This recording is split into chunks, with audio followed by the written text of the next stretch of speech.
अस्सलाम वालेकुम रहमतुल्लाहि व बरकातुहू। अब थीम्स इन हिस्ट्री है आप लोगों का, उसका गेस्ट पेपर मैंने बनाया है। 3 पार्ट्स है, A part, B part and C part. 90 marks का है ये। शॉर्ट आंसर आपको 20 से 30 वर्ड्स लिखने हैं।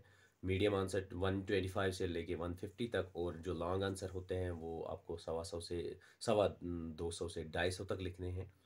और इसमें अगर कहीं डायग्राम या चार्ट आप बनाएं कि काजेज रिवोल्ट के कैसे हैं, या और किसी के सिविल डिसोबीडियंस मूवमेंट के या खिलाफत मूवमेंट के, तो सीधे आप उसमें चार्ट डायग्राम भी बना सकते हैं, उसके ज़रिए भी आप दिखा सकते हैं।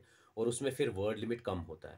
और हम्बल रिक्वेस्ट से ये गेस्ट पेपर आप बाकी लोगों तक पहुंचा दीजिए, ताकि उन लोगों को मतलब ईजी पड़ जाए, हर एक चीज़ उनको ईजी पड़ जाए और वो समझ पाए इसको। अब मैं 1 बाय 1 पार्ट इसको एक्सप्लेन करूँगा, एलॉबरेट करूँगा, और ये प्लीज़ आप लोगों की ड्यूटी है, ये सर्कुलेट कर लीजिए।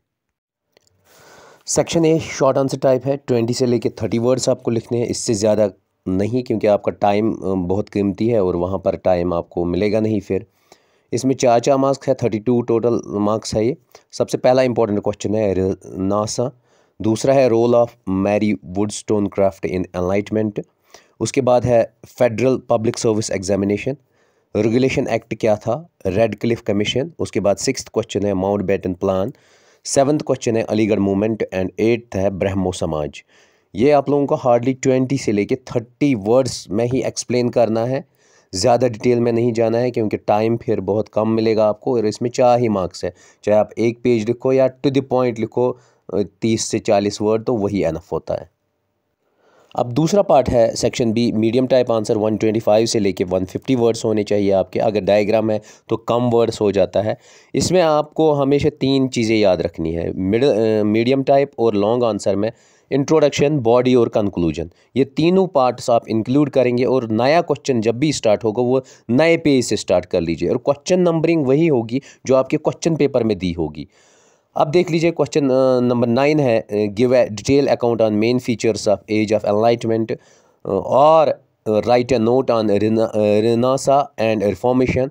क्वेश्चन नंबर 10 है, give a detail account on struggle of hegemony, और explain the causes of battle of Buxar all प्लासा।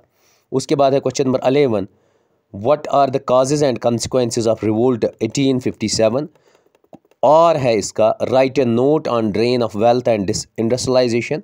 Question number 12 है, write a detail account on Khilafat and non cooperative movements, what causes complete Swaraj.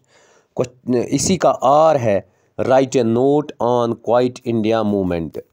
ये है आप लोगों के, और इसमें हमेशा आर आता है। आर का मतलब है या तो आपको पहला पार्ट करना है या दूसरा पार्ट करना है।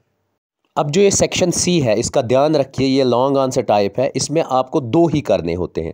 मैक्सिमम स्टूडेंट्स को वहाँ नहीं दिखता है, वो जल्दबाजी में चारों करते हैं और सोचते हैं ये चारों करने हैं, लेकिन इसमें से ओपन चॉइस होती है, इसमें से सीधे 2 ही करने हैं। 13, 14, 15, 16 क्वेश्चन नंबर में से 2 ही करने होते हैं, और ये कम से कम 250 से लेके 300 वर्ड्स होने चाहिए। और इसमें एलॉबरेशन चाहिए, आपको एलॉबरेट करना है, हर एक काज लिखना है, कंसिक्वेंसेस लिखना है, रिमीडियल मेजर्स क्या क्या होता है, वो सब चीज़ें इसमें इंक्लूड करना होता है।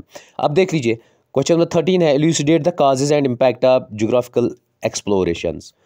Question number 14, explain the structure and institutions brought the civil services by Britishers.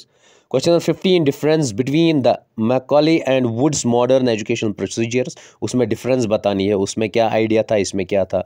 उसके बाद what are the causes behind formation of Indian National Congress?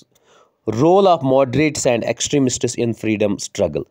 ये क्वेश्चन गेस है आपका, और इंशाल्लाह इसी में पेपर आएगा पूरा। हम्बल रिक्वेस्ट हर एक तक ये पहुंचा दीजिए।